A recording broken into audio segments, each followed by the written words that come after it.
Statewide initiative called Zone Zero is pushing homeowners to rethink how they protect their property during wildfires.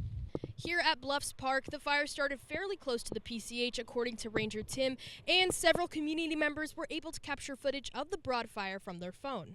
Calabasas city leaders are saying expenses are growing faster than revenue, and the city could be forced to declare fiscal emergency to raise the sales taxes. The Malibu community came together here at City Hall to celebrate those who have served for our country. Adding a sidewalk along this stretch of the PCH in front of Pepperdine University was a big point of contention as the Planning Commission met to review this and several other changes Caltrans wants to do to make the PCH safer. The crowd of support at City Hall, last night's Malibu City Council meeting turned into a surprise resignation from Malibu's Fire Rebuild Ambassador. A debate over two things in Malibu most everyone wants: a safer PCH and maintaining the rural character of the community. I think everyone, if it meant to save one life, would all say yes to it, but we feel like what you're presenting to us is not enough. Tensions rose during a lengthy meeting Monday night as Caltrans presented its plan to extend the life of the PCH and reduce crashes that happen after dark. The projects that would begin as soon as this spring include resurfacing part of the highway, adding sidewalks, and installing 42 new streetlights in the 16-mile stretch between Malibu city limits and Pepperdine University. You really do have to think about light or life. The city's planning commissioners were skeptical of parts of the plan, while LA County leaders urged for action. These improvements will save lives, and I respectfully urge this commission to grant the coastal development permit for this project. Caltrans engineers defended its plan, which is based on accident and crash data, and explained why some modifications the commissioners wanted are not possible. We don't have enough room within the roadway to do that. One area of great debate was longer and protected bike lanes, not just paint.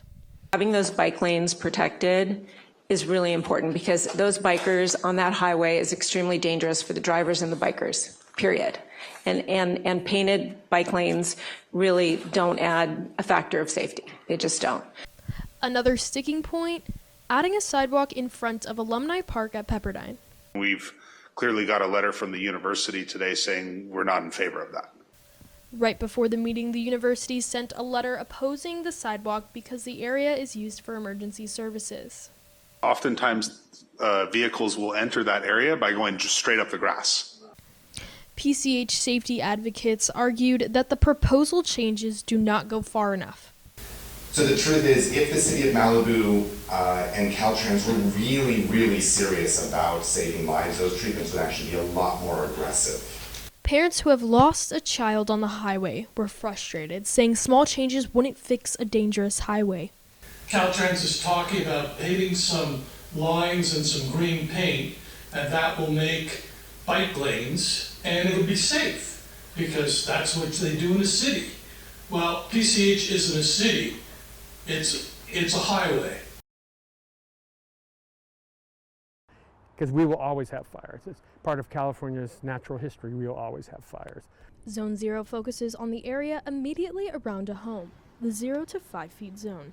If you reduce the combustibles around that 0 to 5 foot zone from the structure, you can drastically reduce the chance of that structure catching fire.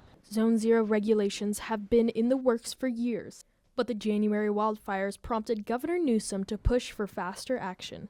This last set of fires just made a decision of the people running our government saying, hey, we have to do something.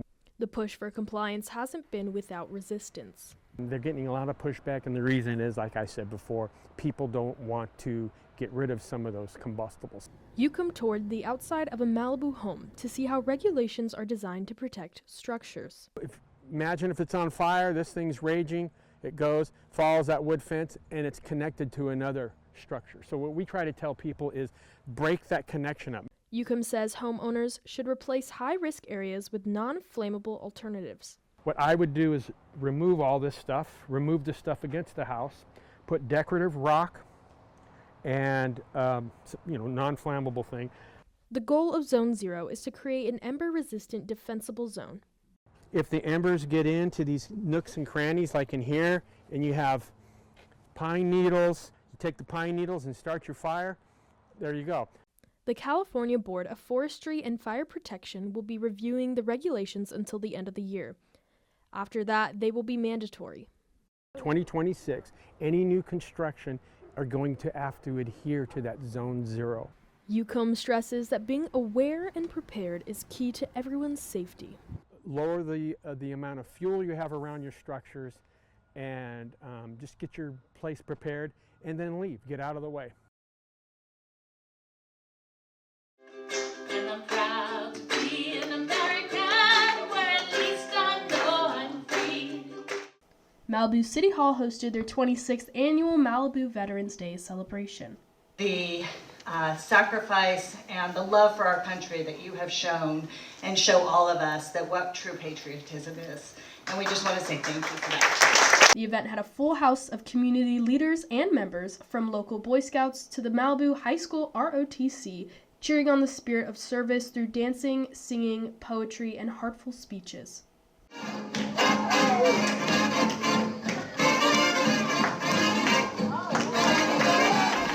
The celebration combined entertainment with remembrance as speakers of all ages took to the podium to honor the veterans in the crowd. One first grader touched hearts with her poem of gratitude for veterans. You keep us safe both night and day, so we can laugh, learn, run, and play. I wave my flag red, white, and blue, and send my biggest thank you to you. 5 veterans from different branches of the military, including Navy, Marine, and Army, shared their own personal stories and experiences from their time in service. And more importantly, for welcoming us home. Mayor Marianne Riggins presented accommodations to the 5 veterans, recognizing their contributions both on and off the battlefield. The theme for this year's celebration was Veterans Stronger Together, United We Stand, acknowledging the strength and resilience of veterans and also the unwavering support of their families. The other thing I want to recognize are the families, the wives, the parents, the children of veterans, because they served too. The city of Malibu takes legal action, hoping to recover major losses from the Palisades fire. Good evening, I'm Melissa Houston. Gas prices continue to surge as the war in Iran continues. The average price of a gallon of regular gas in Los Angeles County is at its highest level since October of 2023. We begin with legends. They're on the water almost every day, but Malibu surf legends make an impact that goes far beyond the break. Here in Malibu, leaders say the permitting process is picking up. As of last night, the city has issued 550 rebuilding permits. 29 of those are for the construction of single-family homes. Preliminary results from the 2026 Greater Los Angeles homeless count show that homelessness in Malibu is continuing to decline. As a sustainable surfer yourself, what do you recommend that locals or even tourists do to help better protect our beaches?